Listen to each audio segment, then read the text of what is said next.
Atos 19, 21 e 22, diz assim a palavra de Deus: Cumpridas estas coisas, Paulo resolveu no seu espírito ir a Jerusalém, passando pela Macedônia e Acaia, considerando, depois de haver estado ali, importa-me ver também Roma. Tendo enviado à Macedônia 2 daqueles que lhe ministravam, Timóteo e Erasto, permaneceu algum tempo na Ásia. Meus irmãos, quando nós olhamos para a história da humanidade, nós percebemos que alguns eventos são notáveis. As viagens missionárias do apóstolo Paulo, elas são um desses eventos notáveis da história da humanidade. Não há como negar a presença de Paulo no início da era cristã em diversas regiões do Oriente e do Ocidente. No entanto, dos eventos históricos, os eventos das Escrituras Sagradas, eles se destacam pelo fato de que os seus personagens, na verdade, não são os grandes protagonistas. A história da humanidade, ela está sempre trazendo o nome de algum vulto à memória dos homens e exaltando esse vulto pelos seus feitos. Mas quando nós olhamos para a história de Paulo e suas viagens missionárias, o grande destaque não é Paulo. O grande destaque não são os seus feitos extraordinários. O grande destaque não é aquele que escreveu, Lucas, ou os companheiros de Paulo. O grande destaque é o anúncio do Evangelho. Então, o que distingue os eventos das Escrituras Sagradas dos demais eventos da história da humanidade é que os eventos da Escritura Sagrada exaltam não a homens, mas exaltam a mensagem do Evangelho e a pessoa do Senhor e Salvador Jesus. Sempre que o Evangelho é pregado, nós temos observado nas Escrituras e ao longo da história cristã e na nossa própria história, eu e você como crentes em Cristo, sempre que o Evangelho é pregado, duas respostas se apresentam. Uma é positiva, a outra é negativa. Uma resposta é a resposta da hospitalidade.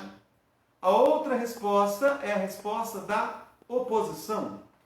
Eu quero convidar você a passar os olhos dentre os muitos textos de Atos. Eu selecionei o capítulo 16, onde nós temos 3 eventos que nos mostram serem apenas duas as respostas ao Evangelho, uma positiva e uma negativa.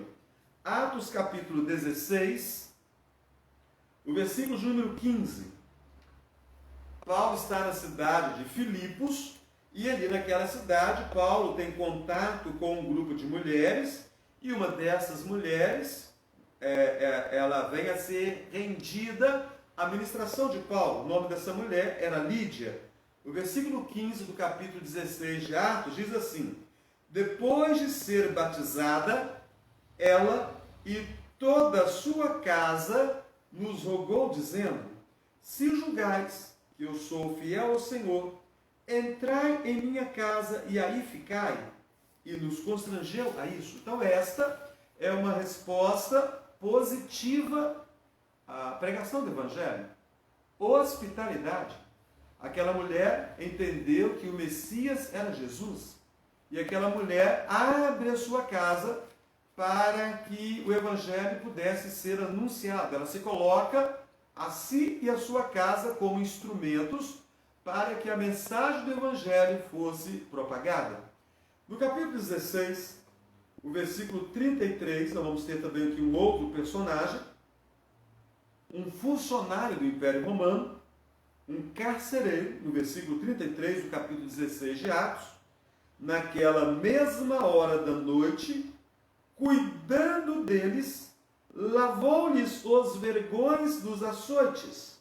A seguir foi ele batizado e todos os seus. Então o carcereiro, que tinha a responsabilidade de manter Paulo e Silas no cárcere mais profundo, ele, de uma forma maravilhosa, pôde ouvir a mensagem do Evangelho e ele se rendeu a Jesus como Senhor e Salvador da sua vida.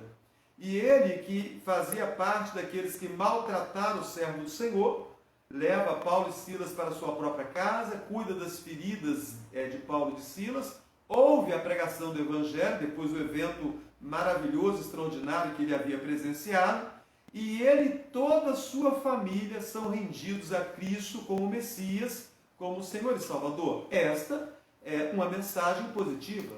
Ele foi hospitaleiro, ele tirou da prisão e levou para a sua própria casa, que possivelmente era contígua à prisão, era ao lado, era próxima da prisão.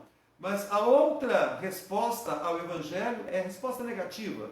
E nós também a encontramos no capítulo 16, o versículo 19. Vocês estão lembrados muito bem da história da moça adivinhadora, a jovem que era possuída por um demônio que supostamente adivinhava acerca de situações da vida das pessoas que a procuravam. Aquela jovem era escrava e os donos dela tinham muito lucro com as possíveis predições que ela tinha por causa daquele demônio que a possuía.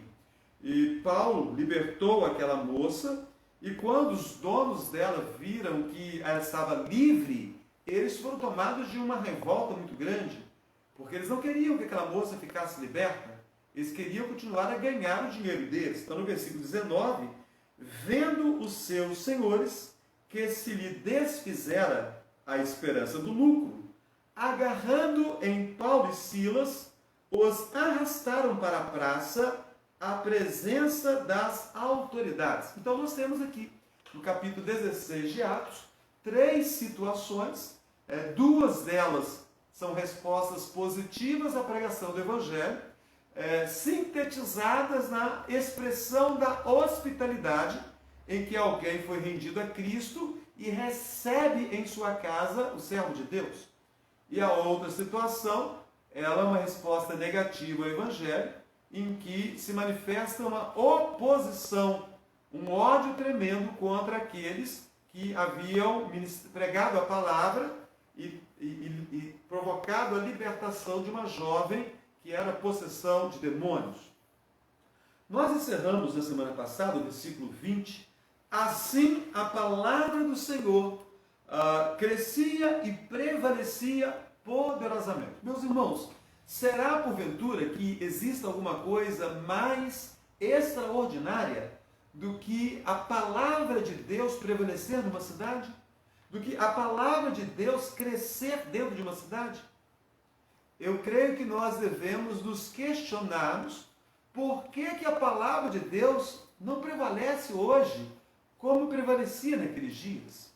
Por que a palavra de Deus não cresce hoje como crescia naqueles dias? Os primeiros dias da igreja nos mostram milhares de pessoas sendo rendidas a Cristo como Messias. Meus irmãos, eu penso que a resposta ela não é muito complicada. O motivo pelo qual a palavra não prospera, não prevalece, não cresce tanto nos dias de hoje. E eu penso que algumas perguntas, elas podem ajudar você a entender os motivos pelos quais a igreja hoje não cresce como crescia naqueles dias. Então eu faço aqui algumas perguntas. A primeira delas é: você hoje já leu a Bíblia? Essa é a primeira pergunta. A segunda pergunta é: se você já leu a Bíblia hoje, quantas vezes você já leu a Bíblia em sua vida? A terceira pergunta que eu faço é: você sabe achar com facilidade os livros da Bíblia quando são citados pelo dirigente? Eu citei aqui Lucas 16, foi fácil para você achar? Atos 19, foi fácil para você achar? Quando cita um livro do Antigo Testamento, Zacarias, que nós temos estudado, é fácil de ser achado, né? Porque essas perguntas são importantes, porque elas revelam o compromisso que nós temos com a Bíblia como palavra de Deus. Mas o que isso tem a ver com a palavra de Deus prosperar numa cidade? A palavra de Deus crescer, prevalecer numa cidade? Meus irmãos, a resposta é que isso tem tudo a ver. Se nós olharmos para um texto anterior, aqui em Atos capítulo 2, você pode abrir a sua Bíblia aí fazendo um favor, Atos capítulo 2, nós vamos ver a forma como viviam os convertidos naqueles primeiros dias. O versículo de número 47, ele diz, louvando a Deus. Quem louvava a Deus? A igreja, os crentes, né? Os membros da igreja, que na maioria eram judeus. Então, louvando a Deus e contando com a simpatia de todo o povo. Enquanto isso, acrescentava-lhes o Senhor dia a dia os que iam sendo salvos. O texto diz que os crentes, os que creram, os que faziam parte da igreja, eles ganharam a simpatia do povo. Eles cativaram o povo. Meus irmãos, qual era o segredo deles para cativar, para ganhar a simpatia do povo? Olhando os versículos 42 e 46, é possível nós termos pistas que vão indicar o motivo pelos quais eles caíram nas graças do povo. Olha o versículo 42. E perseveravam na doutrina dos apóstolos, na comunhão, no partir do pão e nas orações. Olha o versículo 46. Diariamente perseveravam unânimes no templo, partiam pão de casa em casa e tomavam suas refeições com alegria e singeleza de coração. Então, perseveravam na doutrina dos apóstolos. Então, nós já vimos isso.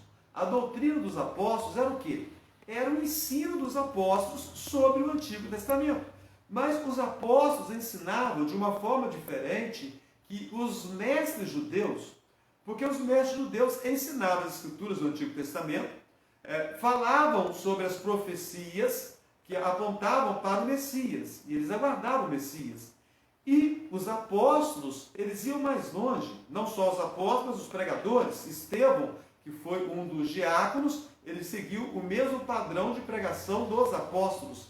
Eles não só anunciavam uma mensagem do Antigo Testamento, como eles anunciavam sobre o Messias, e eles anunciavam que o Messias era Jesus. Então, eles mostravam quem era o Messias, eles complementavam a mensagem que antes era pregada a eles. E o que mais eles ensinavam? Eles ensinavam também os ensinos de Jesus. Os apóstolos haviam estado com Jesus, com exceção de Paulo. Os 12 haviam estado com Jesus. Então, os apóstolos ensinavam acerca de Jesus, com exceção de Judas também, né? E Judas foi aquele que traiu, o filho da traição, e cometeu suicídio. Então, os 11 e mais um que foi colocado no lugar de Judas, para que permanecesse o número de 12, haviam estado com Jesus. Então, os apóstolos ensinavam o Antigo Testamento e ensinavam aquilo que eles haviam aprendido de Jesus. E à medida que a igreja ia caminhando, cartas começaram a ser escritas. Paulo mesmo foi um que escreveu muitas cartas. Enquanto Paulo está em Éfeso, Paulo está escrevendo aos Coríntios e por aí vai. Então, também começaram a ser ensinadas os ensinos, as ministrações que os apóstolos escreviam para as igrejas que estavam sendo formadas naquele momento. Então, o compromisso do povo daqueles dias era com a Bíblia. E era algo maravilhoso. Então, meus irmãos, quando o meu compromisso, o seu compromisso, for de fato como daqueles irmãos com a Bíblia, então nós vamos começar a fazer a diferença. Porque um povo que não lê Bíblia não tem sobre o que testemunhar. Um povo que não lê Bíblia não tem sobre o que pregar. Um povo que não lê Bíblia não tem autoridade para poder anunciar acerca do Evangelho. Um povo que não lê Bíblia nunca vai cair na graça dos demais do povo. Então, meus irmãos, o grande segredo é que eles caíam na graça de todo o povo da cidade, porque eles tinham um profundo compromisso com a Escritura Sagrada. E nada pode deter o avanço do Evangelho. Quando Deus quer se fazer conhecido em um lugar, Deus quis se fazer conhecido em Éfeso. E nada poderia deter o avanço do Evangelho ali. Então, com isso, na minha mente, e na sua mente também, no nosso coração, vamos seguir avante aqui. A Bíblia nos mostra que Paulo prosseguia com o ministério da pregação do Evangelho. E o nosso tema vai estar envolvido dentro dessa proposta essa noite. A pregação do Evangelho. A sensibilidade e a determinação ou os objetivos nossos em relação à pregação do Evangelho. Vamos olhar o versículo de número 21. Cumpridas estas coisas, Paulo resolveu no seu espírito ir a Jerusalém, passando pela Macedônia e Acaia, considerando, depois de haver estado ali, importa-me ver também Roma. Versículo 21. Nós podemos trabalhar esse versículo por etapas. Vamos lá. Cumpridas estas coisas. Que coisas? O que havia sido cumprido? Meus irmãos, tudo que nós já estudamos, vamos voltar aqui para Atos 19, tudo que nós já estudamos do versículo 1 até o versículo de número 20. Todas as coisas relatadas nessa porção das Escrituras. O estabelecimento da igreja de Éfeso, né?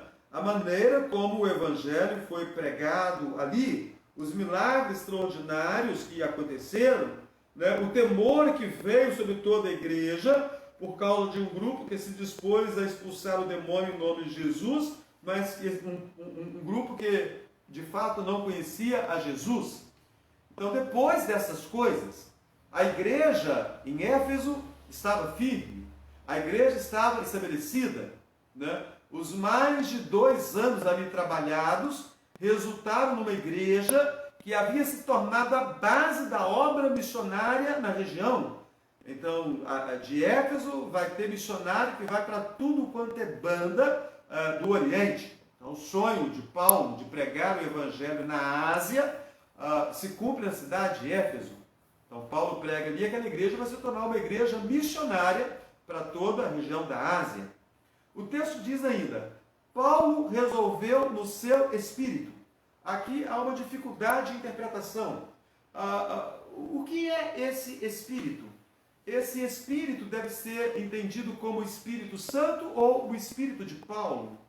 Se Paulo resolveu no seu espírito, ou seja, no Espírito Santo, então significa que o Espírito Santo estava conduzindo a Paulo. Se Paulo resolveu no seu espírito, significa que Paulo entendeu alguma coisa sobre o que ele deveria fazer. Como Paulo era servo de Deus e muito comprometido com Deus, um homem de oração, um homem temente, um homem que teve experiência maravilhosa com Cristo Jesus, nós podemos falar que se trata das duas coisas. Paulo, em seu espírito, foi orientado pelo Espírito de Deus, porque a Bíblia diz que o Espírito Santo comunga com o nosso espírito, que nós somos filhos de Deus, e comunga com o nosso espírito as coisas referentes ao reino de Deus. Então Paulo entendeu que era hora de ir embora. Meus irmãos, isso implica numa sensibilidade muito grande, porque é preciso ter sensibilidade para entender a hora de ir embora. O trabalho de Paulo era um trabalho itinerante. Paulo foi chamado para ser apóstolo não aos judeus, e Paulo não foi chamado para ser apóstolo apenas a uma cidade. Paulo foi chamado para ser apóstolo aos gentios.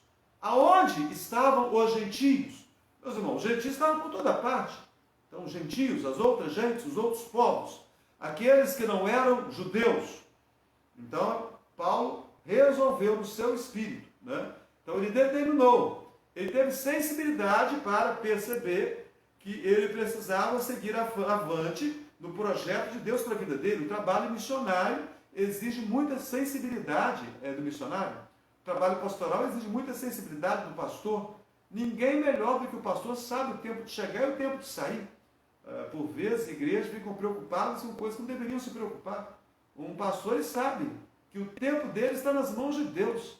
É Deus quem coloca, é Deus quem tira, é Deus que deixa 1 ano, 2, 3 ou mais. É Deus que conduz a sua obra. A obra de Deus, a obra não é do pastor, a obra não é do conselho, a obra não é de quem quer que não é da igreja A, B ou C, a obra de Deus.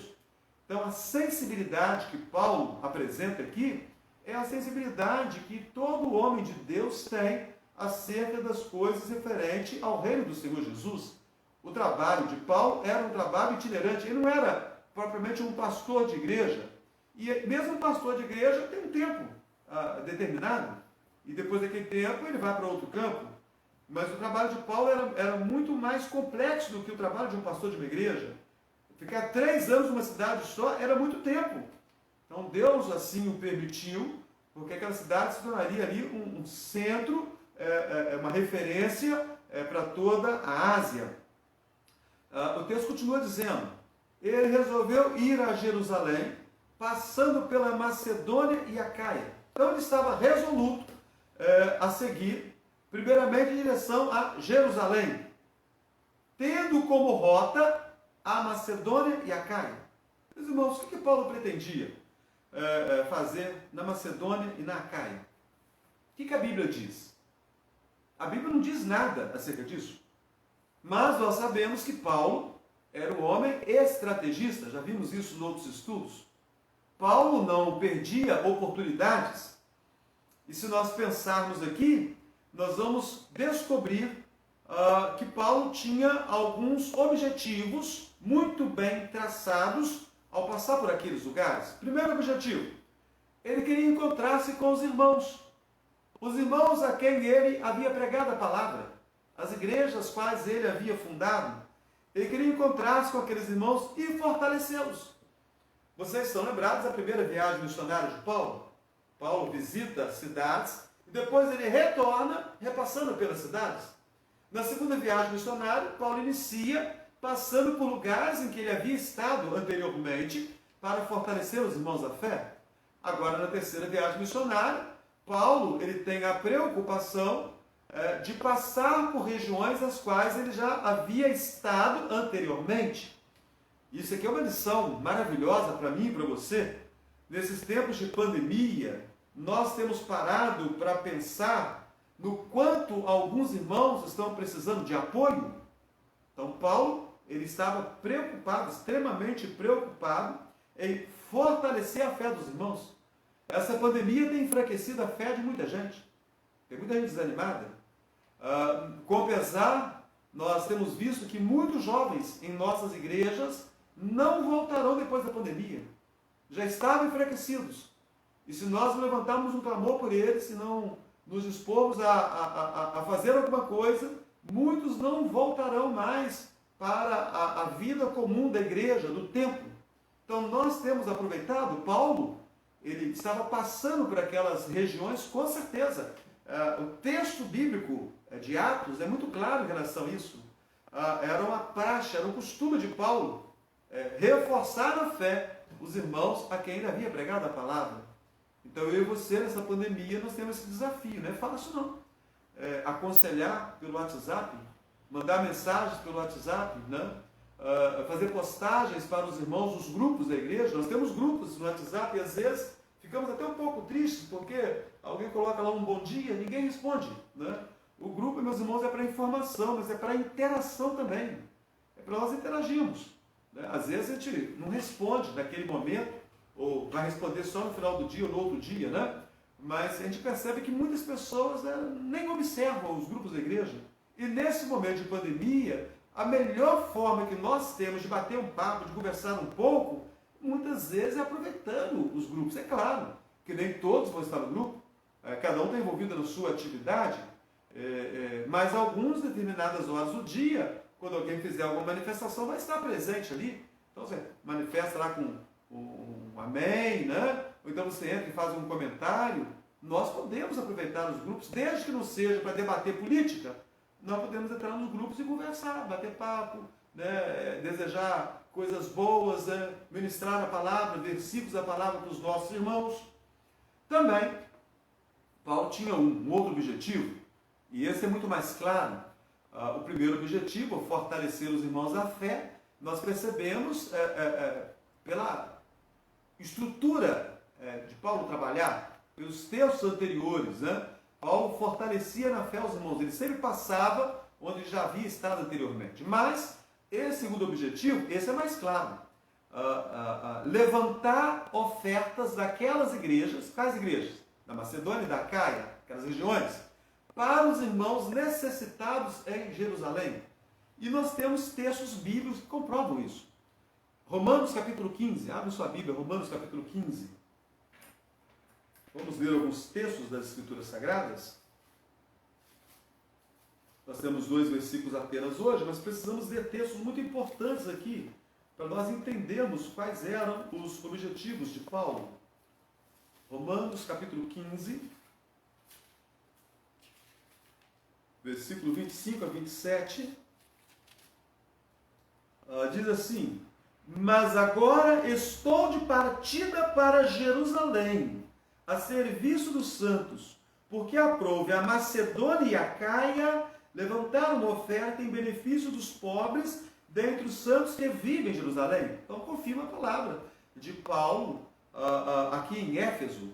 Então Paulo escreve, e quando ele escreve aos Romanos, ele deixa evidente que ele estava de partida para Jerusalém, para servir aos santos, ou seja, para servir aos membros da igreja, e que aprove a Macedônia e a Caia a abençoar os irmãos pobres. Então, quando você lê o capítulo 19, versículo 21, passando pela Macedônia e a Caia, para quê?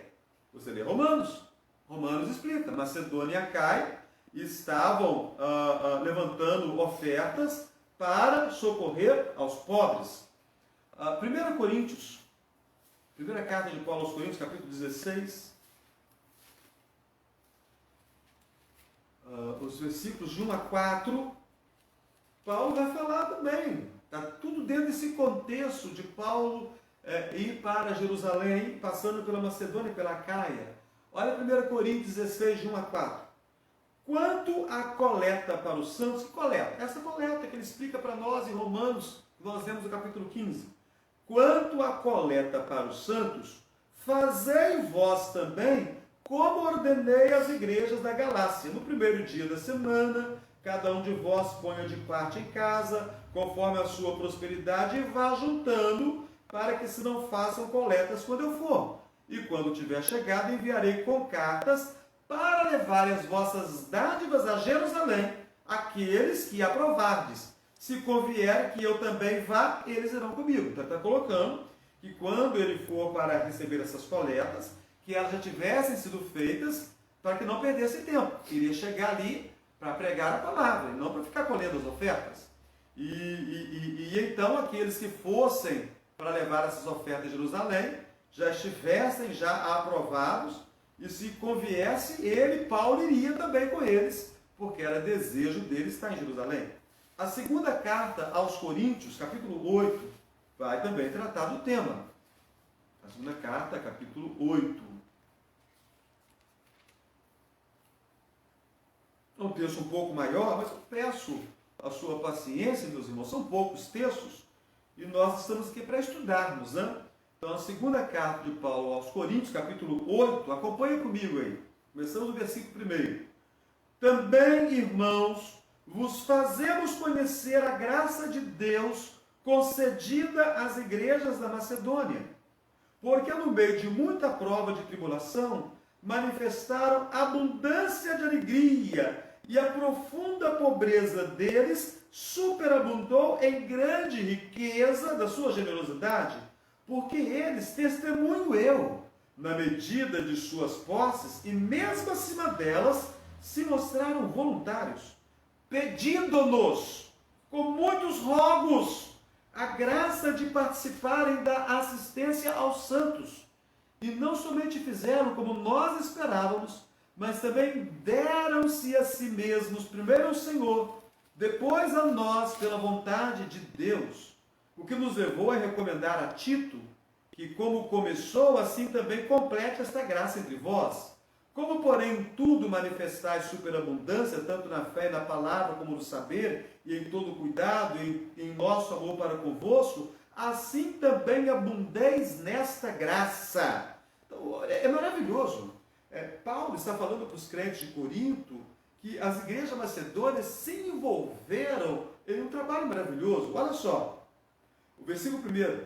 Também, irmãos, vos fazemos conhecer a graça de Deus concedida à igreja macedônia. Meus irmãos, contribuir para a obra de Deus é uma graça. Isso é maravilhoso. É graça de Deus contribuir. Então, se você é um crente fiel, que tem compromisso com o seu dízimo, com a sua oferta, é uma graça que Deus concede a você. Triste é aquele que entrega o seu dízimo, a sua oferta, com pesar e com tristeza. E aquele que rouba de Deus não entrega. Porque a Bíblia fala que é graça. Então, para os crentes da Macedônia, foi uma graça e Paulo queria. Os crentes de Corinto, eles eram mesquinhos financeiramente. Paulo queria que eles aprendessem isso. Que Deus havia dado a graça de contribuir. Eles eram pobres. E Deus deu a eles a graça de poder contribuir, a graça de poder ajudar. E que os crentes de Corinto também tivessem a mesma graça. Então, meus irmãos, esses textos de Romanos e das cartas, da primeira e segunda carta aos Coríntios, eles confirmam os motivos pelos quais aprove a Paulo deixar Éfeso, indo para Jerusalém, mas primeiro passando pela Macedônia e pela Caia, porque ali a graça de Deus superabundou na vida daqueles irmãos que resolveram socorrer os pobres da Judéia com as suas ofertas. Então Paulo iria passar ali, fortalecer os irmãos na fé, recolher aquelas ofertas, sair com os membros daquelas igrejas que fossem indicados para em Jerusalém levar o socorro aos irmãos, à igreja na Judéia que estava passando por grande pobreza. Aqui também, irmãos, nesse objetivo de Paulo, levantar ofertas para os irmãos necessitados de Jerusalém, nós encontramos lições maravilhosas. A primeira lição que nós encontramos aqui é que a unidade da igreja deve ser a nossa maior preocupação. Os irmãos vão se lembrar que alguns judaizantes haviam saído da igreja de Jerusalém e haviam descido até Antioquia e passado por outras igrejas onde Paulo havia visitado e pregado que era necessário obedecer à lei de Moisés, que era necessário para a salvação crer em Jesus, mas guardar o sábado, ter dieta alimentar e praticar, e ser circuncidado.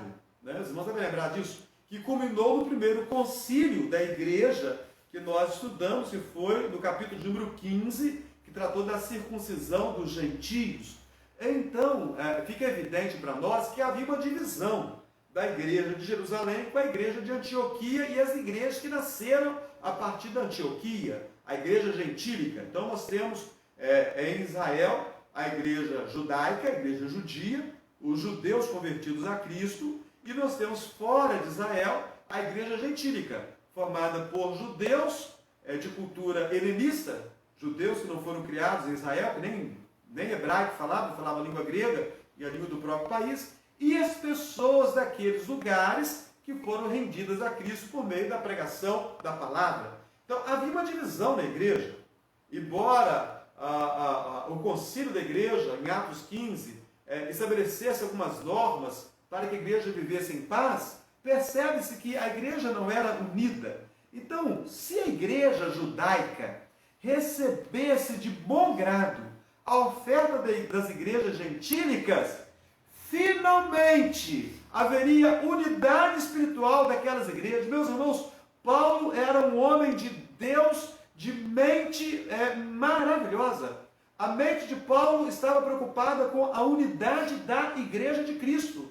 Paulo entendia que se ele levasse os gentios a Jerusalém com ofertas, com expressão de gratidão a Deus para socorrer a igreja em Jerusalém, ele ia selar a paz da igreja de Israel com a igreja fora de Israel.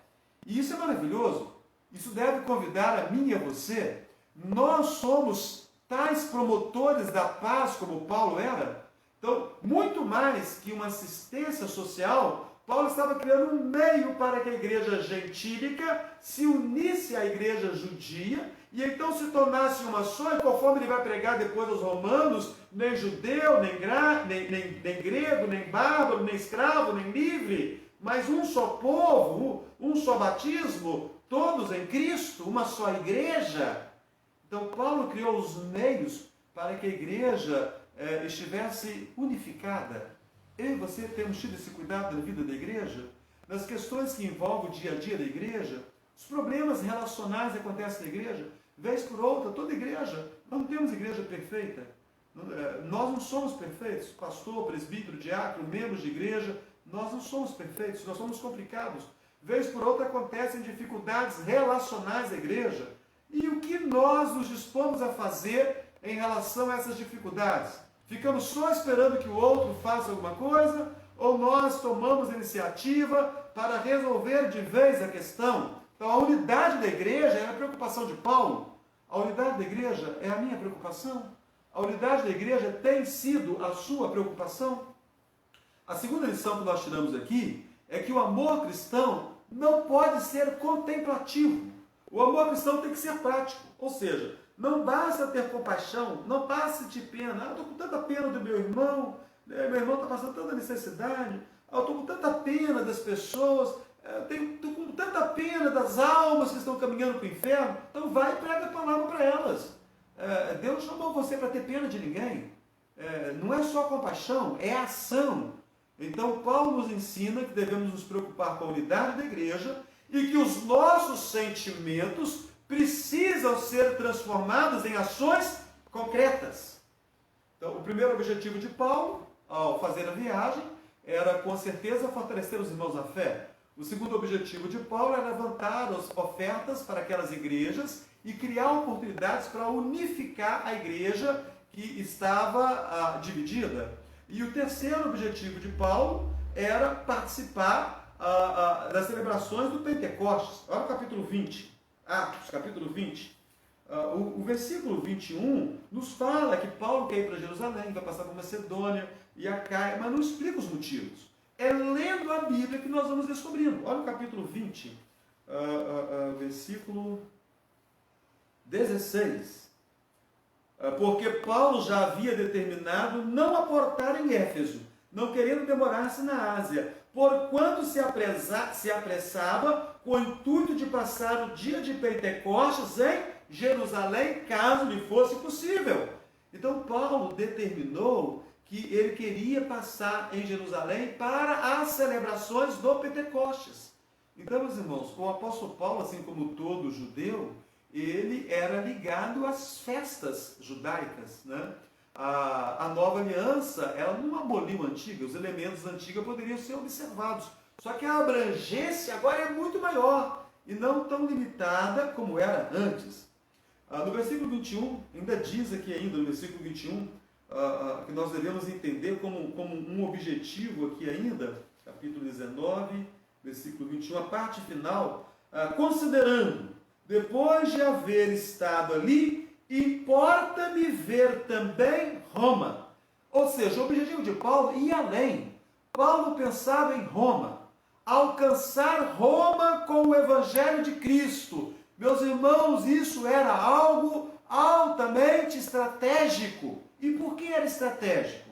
Porque Roma era o alvo de Paulo. Pensa um pouco. Por que Roma era o alvo de Paulo? E eu creio que você já conseguiu perceber na sua mente aí? Império Romano. A capital do Império Romano era Roma. O mundo estava sujeito ao Império Romano. O imperador do Império Romano ficava em Roma. Então Paulo queria a oportunidade de estar em Roma para pregar o Evangelho na capital do Império Romano. Então, a capital do Império Romano era o local onde pessoas do mundo inteiro transitavam. Pregar o Evangelho em Roma era pregar o Evangelho perante as autoridades romanas e era permitir que povos do mundo inteiro, porque era uma cidade cosmopolita, era uma cidade de turismo, era uma cidade de comércio, era uma cidade de religião, as pessoas passavam por Roma, era a capital do Império, então era uma oportunidade de que pessoas do mundo todo ouvissem o Evangelho e voltassem para as suas cidades, levando a mensagem rica do Evangelho. E também o apóstolo Paulo, ele estabelece um princípio que nós percebemos em Romanos, quando Paulo escreve a carta aos Romanos. Abre aí o capítulo 15. Capítulo 15 de Romanos, versículo 20. Olha o que diz aí, Romanos capítulo 15, versículo 20. esforçando-me deste modo por pregar o Evangelho, não onde Cristo já fora anunciado, para não edificar sobre fundamento alheio. Meus irmãos, o Evangelho tem que ser divulgado em toda parte. E o pensamento de Paulo era que precisava divulgar o Evangelho onde ele ainda não havia anunciado. Às vezes a igreja ela está presa entre quatro paredes. A igreja está satisfeita consigo mesma. A igreja está satisfeita com os irmãos que tem. Muitas vezes o argumento das igrejas são: nossa igreja é pequena, mas Deus sabe que nós somos uma igreja pequena, mas nós somos um povo cheio do Espírito Santo. A nossa igreja é pequena, mas Deus sabe que o povo da cidade é idólatra, é corrupto, ninguém quer nada com Deus, não. Gente, essas desculpas, elas são totalmente descabíveis, elas não fazem sentido. Elas são desculpas esfarrapadas. A Bíblia nos manda pregar o Evangelho a toda criatura. E Paulo, ousado como era, entendia que o desafio é falar para quem ele não anunciou ainda. Então ele não gostava de trabalhar em cima de fundamento alheio, não. Ele gostava de chegar e pregar o Evangelho onde a oportunidade fosse dada a ele. Então eu e você, nós temos tido essa preocupação? Qual foi a última pessoa para quem eu e você pregamos o Evangelho? Qual foi a última pessoa para quem eu e você falamos de Jesus? De repente nós estamos falando de Jesus para a mesma pessoa a vida inteira. E nós deveríamos não abandonar essa pessoa, mas já estar buscando outras pessoas, anunciando Jesus para outras pessoas também. Então o versículo 21, ele fala dos objetivos, da sensibilidade, da determinação em Paulo, em ter objetivos claros em relação à pregação do Evangelho. O versículo 22, tendo enviado a Macedônia 2 daqueles que lhe ministravam, Timóteo e Erasto, permaneceu algum tempo na Ásia. E vamos ver essa permanência dele, os eventos que aconteceram logo em seguida, semana que vem. Então, enquanto permaneceu em Éfeso, ele mandou para Macedônia 2 de seus companheiros, Timóteo e Erasto. Aqui mais à frente, no capítulo 19 de Atos, nós vamos perceber aqui outros dois nomes. Nós vamos perceber aqui no capítulo 19 outros dois nomes que vão estar presentes aqui no versículo 29. Né? Foi a cidade tomada de confusão e todos a uma arremeteram para o teatro, arrebatando os macedônios, Gaio e Aristarco, companheiros de Paulo. Meus irmãos, o que significa aqui Timóteo e Erasto? Gaio e Aristarco. Meus irmãos, significa que Paulo não estava sozinho. Significa que nós não temos como fazer a obra de Deus sozinhos. Significa que não há espaço para desigrejado na igreja de Cristo. Eu vou ser crente em minha própria casa, eu vou ser crente sozinho. Não há espaço para isso, porque a Bíblia não ensina isso. A Bíblia diz que nós somos o corpo de Cristo, que os membros são diferentes e que os membros fazem parte desse corpo e Cristo é o cabeça desse corpo. Meus irmãos, ninguém é tão bom que possa trabalhar sozinho. Paulo tinha uma equipe missionária. Paulo não trabalhava sozinho. Eu e você precisamos de uma equipe. Eu e você precisamos de irmãos e irmãs para juntarmos forças a fim de pregarmos a mensagem do Evangelho. Então o capítulo 22, basicamente, ele nos mostra que Paulo, tempo algum, trabalhou sozinho. Paulo preparava lideranças. Liderança que ele podia mandar avante, liderança que ele poderia deixar. Ele vai sair de Éfeso, lideranças vão ficar em Éfeso e ele vai seguir avante o seu projeto de pregação do Evangelho. Concluindo, voltando aqui aos objetivos que os servos de Deus devem ter, com certeza o grande objetivo na vida de Paulo, em todos os planos e estratégias que ele traçou, estava a proclamação do nome de Jesus. O engrandecimento do nome de Jesus. A vida de um servo de Deus, ela tem de ter como principal objetivo a glória do nome de Jesus.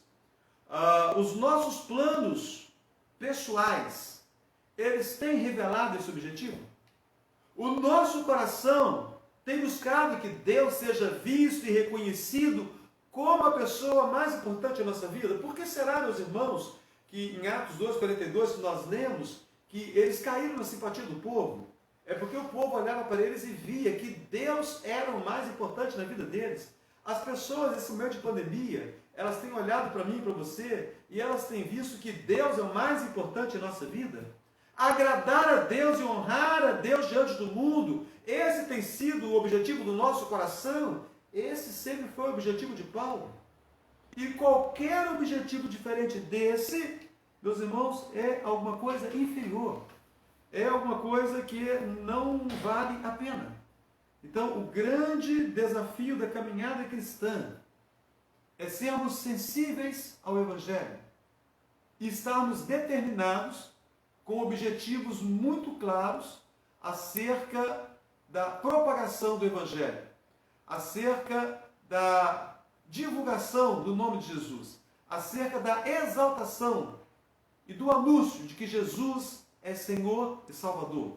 Então, a pregação do Evangelho exige sensibilidade e determinação. Eu e você temos tido isso? Semana que vem nós vamos continuar. E vamos ver que aquele que se envolve com o Evangelho precisa entender que oposição faz parte da sua caminhada. Oposição é elemento comum da vida cristã.